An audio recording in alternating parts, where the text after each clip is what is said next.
All right, let's get right into it. The person whose ideas we're looking at today isn't some anti-AI alarmist. Far from it. In fact, they're the one pushing for AI adoption in their own company. But being on the front lines has led them to this really important and, frankly, kind of worrying question about what's next for engineers. And there it is. That's the core question.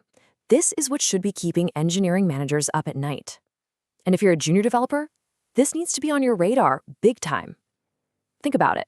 All the little tasks, the debugging, the small-scale problem solving, the very stuff that used to build expertise piece by piece, well, a lot of that is just getting automated away. So where do the next senior engineers come from? So here's how we're going to break this down. First, we'll dig into that hidden question and what it means. Then we'll look at the two kinds of engineers that are starting to emerge in this new world. And after that, don't worry, we're getting into actionable playbooks, both for managers trying to build a team and for juniors trying to build a career. This really is the heart of the matter. If you're a manager, your problem is, how do I grow people who can think for themselves, not just prompt a machine? And if you're a junior, your problem is, how do I stand out when basically anyone can generate decent code now? It's the same challenge, just from two different angles. And the solution isn't to stop using AI. It's to understand the two very different paths it's creating. And this brings us to a super important distinction.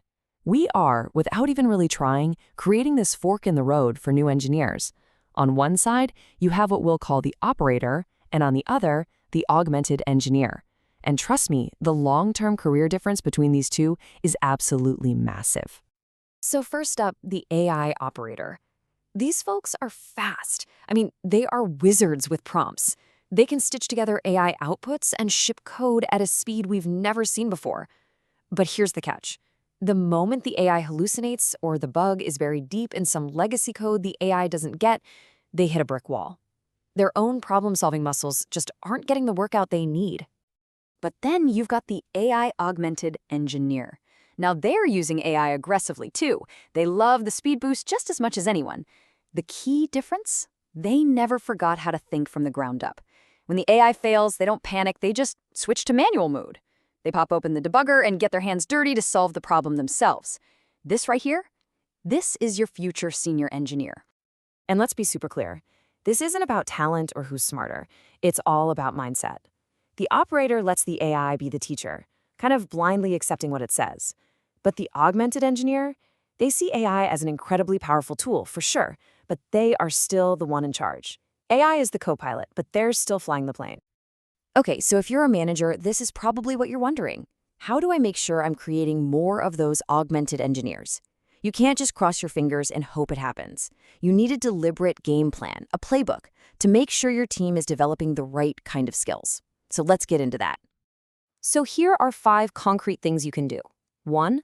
Have AI off hours, times where people have to solve problems the old-fashioned way. 2. Create exercises that force critical thinking. 3. Make people explain how they used AI in their code reviews.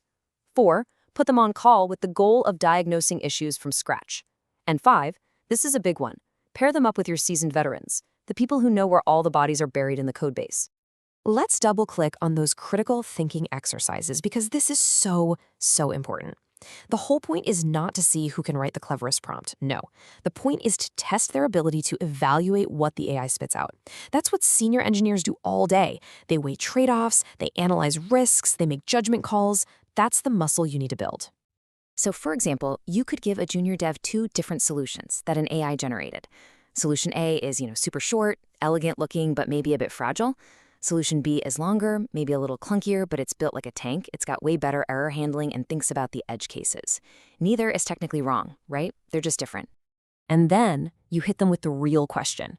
Okay, which one are you shipping and why? You make them defend that choice. Show me the tests you wrote to try and break both of them. What are the performance trade-offs? What's this going to look like to maintain in 6 months?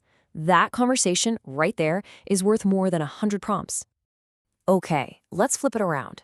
If you're a junior developer, you cannot wait for your manager to set all this up for you. You've got to be the CEO of your own career. So here is your guide to making sure you become that indispensable engineer, not just another face in the crowd. This is your personal to-do list. Every single week, spend some time solving a problem with no AI, just your brain. Actively poke holes in the code AI gives you. Try to break it. And when you see one of those nasty, tricky bugs in a part of the system that AI can't touch, raise your hand. Volunteer for it. And please, go ask the senior engineers for their war stories from before AI. That's pure gold. You know why this all matters? Because every one of those actions demonstrates one thing: judgment. Being good with a tool, that's becoming a commodity. Everybody's going to be good with the tool. But judgment, the ability to reason, to debug, to make smart trade-offs when things get messy, that is rare. That is valuable. And that is what gets you promoted. Period. So let's zoom out and land the plane here. This isn't just about being a better engineer next week. This is about being a relevant engineer in the years to come. And to understand why, we have to face a bit of an uncomfortable truth about what's coming. And here's the truth. The job market is about to be absolutely flooded with people who are pretty good at using AI tools.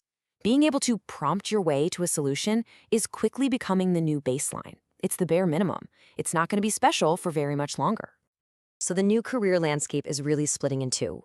Using AI tools effectively, that's just table stakes now. It's the price of admission to even get in the game. What's going to be rare and what's going to be valuable is everything that comes after. Your judgment, your deep debugging skills, and your ability to think from scratch when the AI just gives up. Ultimately, this isn't an either-or choice. The future isn't about ditching AI or ditching fundamentals. It's about combining them. The winners will be the engineers who can take all the incredible speed that AI offers, but pair it with that rock-solid ability to think, debug, and solve hard problems all on their own. So we'll leave you with this final thought, and it's for everyone, whether you're a manager leading a team or a dev building a career. Are you accidentally creating an AI operator who's totally dependent on the tool? Or are you actively, intentionally building the kind of AI-augmented engineer that the future is going to demand and reward? The choice is yours, and the work starts right now.